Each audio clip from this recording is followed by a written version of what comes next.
सुप्रभात प्यारे बच्चों। कक्षा +2 का ज्योग्राफी का हमारा टॉपिक चला हुआ है जनसंख्या, वितरण, संगठन, वृद्धि।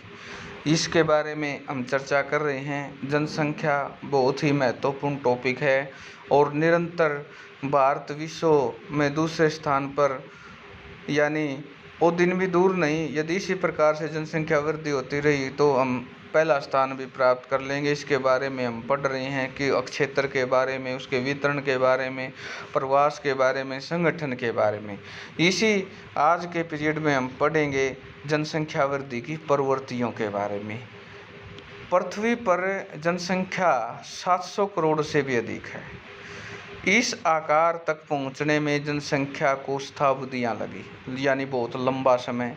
आरंभिक कालों में विश्व की जनसंख्या धीरे धीरे बढ़ी। वो एक देश की, प्रदेश की भी हो सकती है और एक पूरे विश्व की भी। विगत कुछ 100 वर्षों के दौरान जनसंख्या आश्चर्यजनक से वृद्धि से बढ़ी।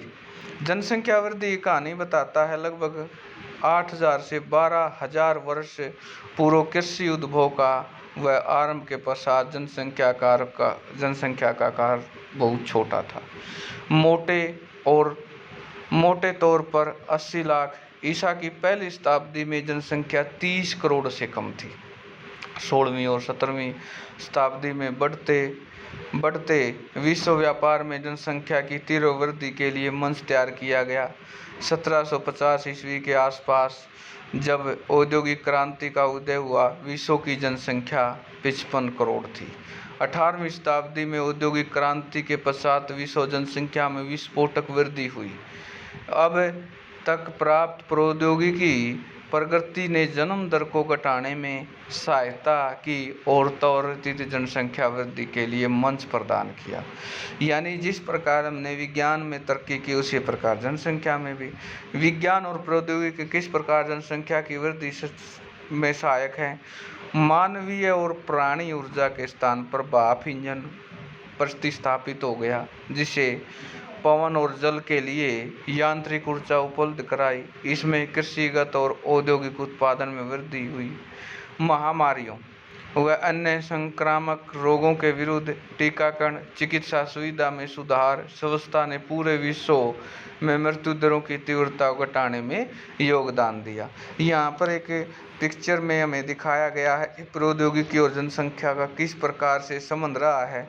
वर्तमान से 12000 ईसा का जन्म 25 अरब था और फिर निरंतर धीरे धीरे किस प्रकार से बढ़ता गया और हमने प्रौद्योगिकी के क्षेत्र में कितनी प्रगति की, ये सारी बयान हो रही हैं।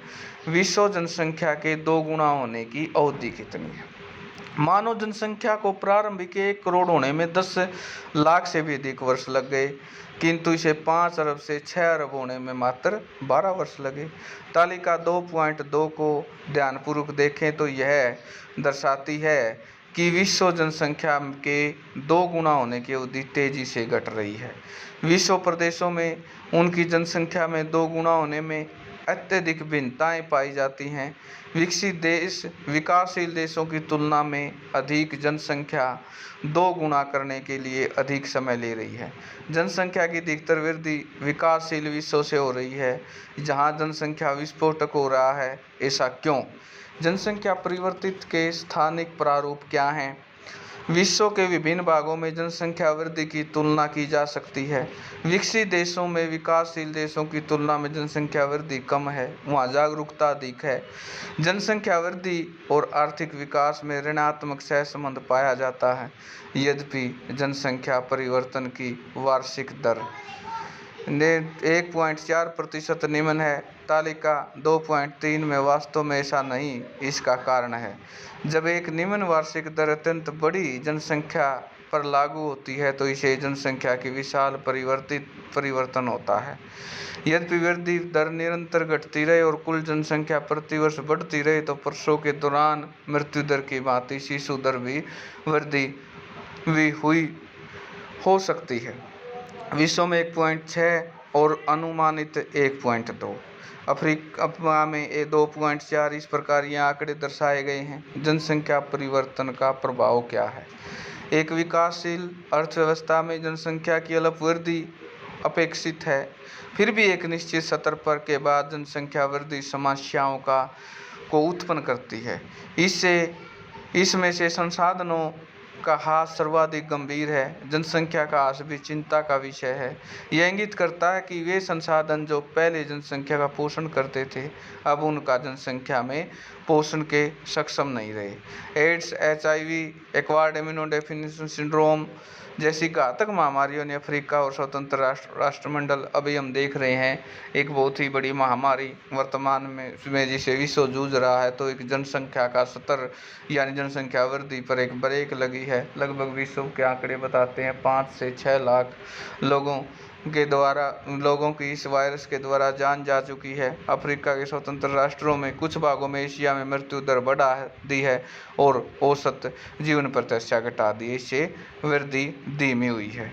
तो यहाँ पर हम देखेंगे इस प्रकार से इन चीज़ों के परिवर्तन के प्रभाव के बारे में हम जानते हैं, और इससे आगे नेक्स्ट पीरियड में हम पढ़ेंगे जन आंकनीय संक्रमण के बारे में, जनसंख्या वृद्धि दर क्या होती है, ये हम प्रारंभ में पढ़ चुके हैं। तो प्यारे बच्चों, आज के लिए जो आपका होमवर्क बनेगा वो ये है, जनसंख्या परिवर्तन के स्थानिक रूप, विश्व जनसंख्या दोगुना होने में कितना समय लगा, और दूसरी जनसंख्या वृद्धि की प्रवृत्तियाँ। इन 3 पॉइंटों पर आपने सुंदर नोट्स तैयार करने हैं और उनको याद करना परीक्षा की दृष्टि से अत्यंत महत्वपूर्ण है ही। उसके साथ के साथ कल ये हमारा लेसन कंप्लीट हो जाएगा। जनसांख्यिकीय संक्रमण के बारे में हम इस पर चर्चा करेंगे। आज के लिए इतना ही, धन्यवाद।